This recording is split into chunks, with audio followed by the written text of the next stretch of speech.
Dear friends, good evening. फिर मैं आपके बीच प्रेजेंट हुआ हूँ एक बायोलॉजी का टॉपिक्स लेकर। और ये बायोलॉजी का टॉपिक्स आपको खलबली मचा देगा, क्योंकि ये बायोलॉजी का टॉपिक कोई साधारण टॉपिक है, तो इजी टॉपिक है। और किस चीज़ के है? The characteristics of living thing. ये लक्षण हमारे बॉडी के अंदर होते हैं लेकिन दिख नहीं पाते। तो वही लक्षण के बारे में आज हम डिस्कशन करने वाले हैं। इसकी क्या क्या कैरेक्टरिस्टिक्स होते हैं, किसके? लिविंग थिंग्स के। जैसे हम आप और जितने भी चीज़ चलता फिरता दिखाई दे रहा है उसकी कैरेक्टरिस्टिक्स के बारे में बात करेंगे। तो आइए, पॉइंट क्या है? मूवमेंट्स। ऑर्गेनिज्म एक मोबाइल है जो मूव करता है प्लेस टू प्लेस।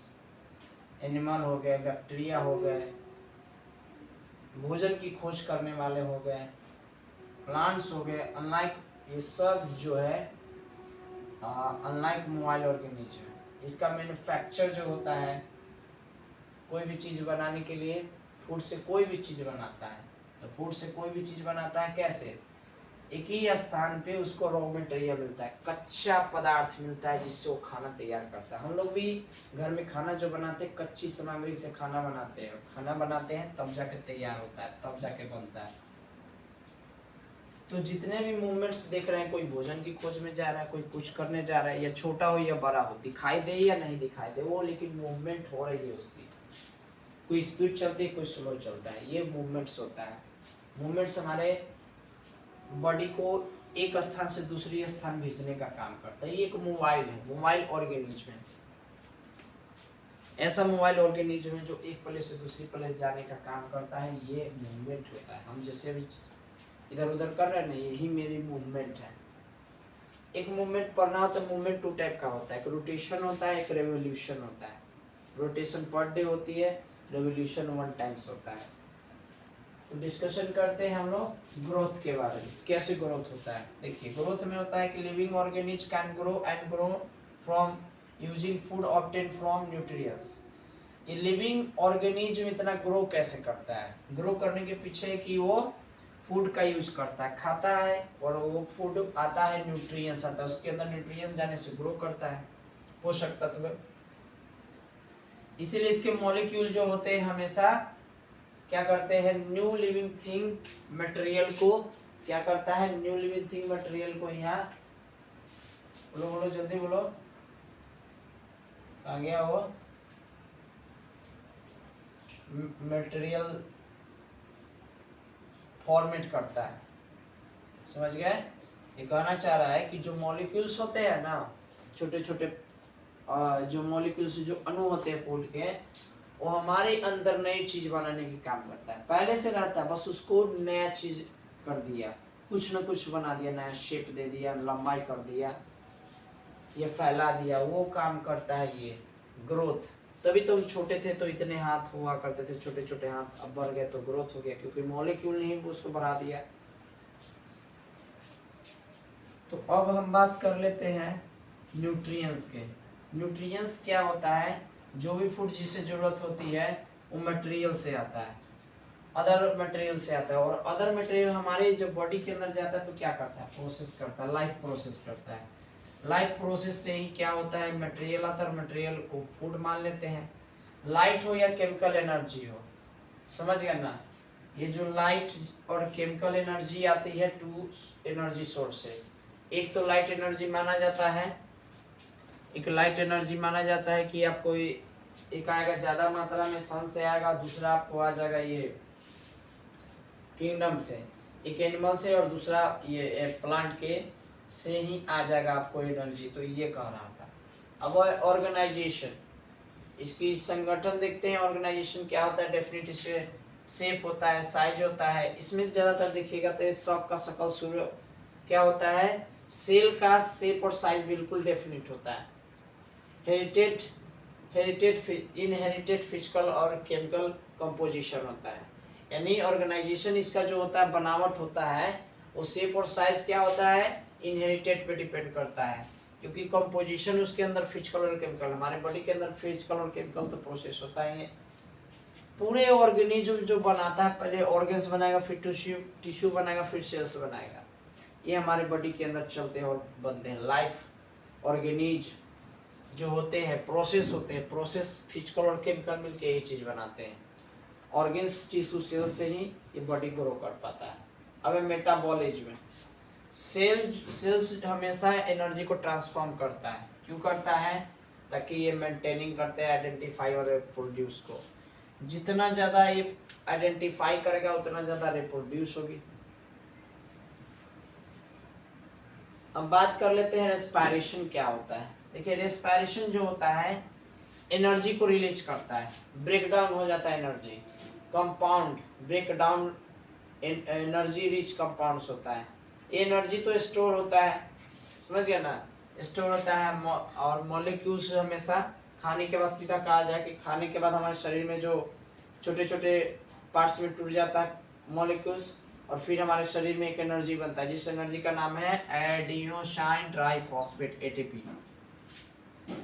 ये यूनिवर्सल एनर्जी होता है जो कैरीज करता है, और पेरेंट सेल में, जो पेरेंट सेल लिविंग सेल होते हैं उसमें प्रेजेंट रहता है। ठीक है, ऑल लिविंग सेल्स में ये प्रेजेंट होता है यूनिवर्सल एनर्जी। और ये एनर्जी जो होते हैं, एनर्जी खाना खाते हैं और पचने के बाद ही आता है। अब होता है रिप्रोडक्शन। रिप्रोडक्शन कहा गया है कि जिसमें प्रजनन की बात होती है। ये लाइफ जो होता है स्पैन की तरह लिमिटेड है, बट ऑर्गेनिज्म जो होते हैं अपनी एबिलिटी के अनुसार परपेचुएट लाइफ इसका होता है। Offspring have the same general their parents. इसमें जो होते हैं ऑस्पेरिंग देखा जाए तो इसमें सेम जनरल के पेरेंट्स होते हैं। रिप्रोडक्शन में इसके जैसे पेरेंट्स रहेंगे वैसे चाइल्ड रहेंगे, हूबहू अपने जैसा यहाँ पर ऑस्पेरिंग करता है। और इसके बॉडी के अंदर न्यूक्लिक एसिड होते हैं, डीएन और आरएन, जो कंटेनिंग कोडेड करता है, इंफॉर्मेशन देता है, pass on the next generation. इसका नेक्स्ट जनरेशन कैसा होगा, डीएन और आरएन से ही पता चल जाता है कि ये जनरेशन है किसका। और इस ये जो दोनों डीएन और आरएन की बात करें, न्यूक्लिक एसिड होते हैं, दोनों को अंदर समेटे रहते हैं, दोनों का अलग अलग लेयर्स और पार्ट्स होते हैं। तो अभी हम जान लेते हैं कि रिप्रोडक्शन के बारे में। और रिप्रोडक्शन जब चैप्टर्स आएगा तो उसमें इसमें भी डिस्कशन करेंगे, बताएंगे क्लियरली। बस इतना समझिए कि सेम जनरल के सेम पेरेंट्स होते हैं और इसमें कैसे कैसे जनरेशन ग्रो करता है। और नेक्स्ट वाला देखते हैं। बस इतना समझ जाओ कि रिप्रोडक्शन मतलब होता है किसी भी संतान को, इसमें उत्पत्ति के बारे में बताया जाता है। अब एक्सक्रिएशन क्या होता है, it is removal of waste products from the body that are left after metabolism can't be stored in animal and broken down the expel. Creation मतलब होता है जो भी हम हमारे बॉडी में नहीं पच पाता है उस वेस्ट मटेरियल को ये त्यागने की क्षमता रखता है, हमारे बॉडी से दूर भेज देता है। और भेजता है तो फिर ताजगी हम महसूस कर पाते हैं, क्योंकि ये खतरनाक चीज़ है जो शरीर से अगर कचरा को नहीं त्यागेंगे तो यही कचरा हमें त्याग देगा। इसलिए ये किसी भी एनिमल के स्टोर नहीं होता है, वो निकल जाना ही निकल जाना है। कचरा एनी टाइम तो सबसे ज़्यादा एनिमल का आता है, उसके बाद तो ह्यूमन का है, तो एक्सपेल्ड होते रहता है। ओके, अब है एडॉप्टेशन एंड रिस्पॉन्सिवनेस। ये क्या है, बड़ा सा लिखा हुआ है स्टोरी, तो चलिए समझ लेते हैं। हमेशा इसका इंटरनल और एक्सटर्नल एनवायरनमेंट चेंज होते रहता है। ये एबिलिटी डिपेंड करता है कि लिविंग थिंग किस टाइप के है, इंटरनल है या एक्सटर्नल है, सांस कैसे ले रहा है, कैसे अडॉप्ट कर रहा है कोई भी चीज़ को, अनुकूल कैसे है। इंटरनल है, अंदर पानी के अंदर जाके वो एस्मोच कर रहा है कि पानी के बाहर एस्मोच कर रहा है।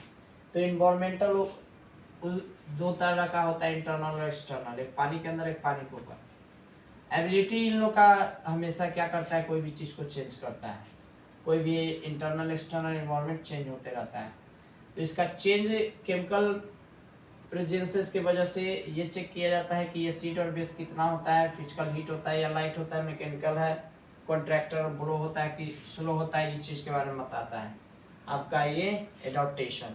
जैसा हम जहाँ पे रहते हैं वहाँ हमें अच्छा लगने लगता है, जब ठहर जाते हैं तब हम यहाँ का वातावरण कैसा होता है, पानी कैसा होता है, सभी को हम एडॉप्ट कर लेते हैं और उसी के अकॉर्डिंग हम यहाँ का एक प्रवासी हो जाते हैं और यहाँ रहना पसंद करते हैं। एडॉप्टेशन कहता है।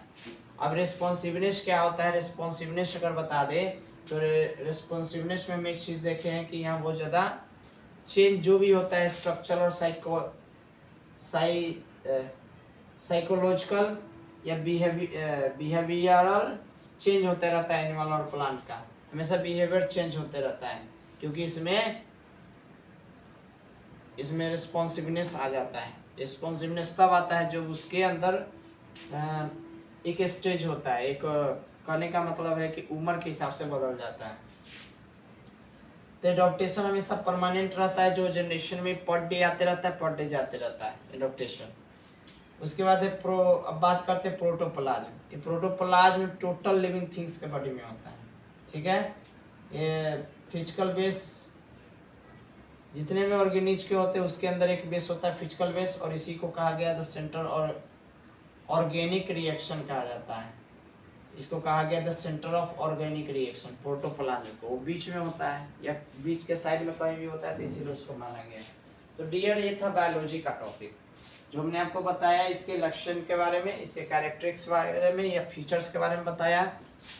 तो फीचर्स कहिए या कैरेक्टरिस्टिक्स कहिए, सिंपल पॉइंट है, सिंपल मैटर है, सेम मैटर की बात हम कर रहे हैं। तो ये था कुछ पॉइंट। हमने एक वीडियो बनाया था जिसमें इसके बारे में शॉर्ट फॉर्म में लिख दिए थे, आज वो वीडियो कंप्लीट हम किए। तो डियर मिलते हैं फिर नेक्स्ट टाइम नेक्स्ट वीडियो के साथ, चाहे वो फिजिक्स का हो, केमिस्ट्री का हो या बायोलॉजी का हो, उसमें आपके लिए टॉपिक आएगा ही आएगा, और आप लोग बेसब्री से इंतज़ार कीजिएगा। फिर हम नेक्स्ट टॉपिक के साथ आपके बीच हाजिर होंगे बहुत सारी जानकारी लेकर, और वो जानकारी आपके काम का होगा। तो अगली बार जब भी बैठना तो नोटबुक, पेन या पेंसिल लेकर जरूर बैठना, ताकि जो भी पॉइंट आ रहा है उसे नोट्स कर लीजिए। तो समझाने के लिए, समझने के लिए और समय देने के लिए दिल की गहराइयों से धन्यवाद आपका, आप सभी का। Good night everybody. आज धनतेरस भी था, इसी के मौके पर सोचे कि बना लेते ज़रा वीडियो। तो चलिए मिलते हैं नेक्स्ट टॉपिक्स के साथ लेकर आएंगे आपके बीच। सो अगेन, जय हिंद जय भारत।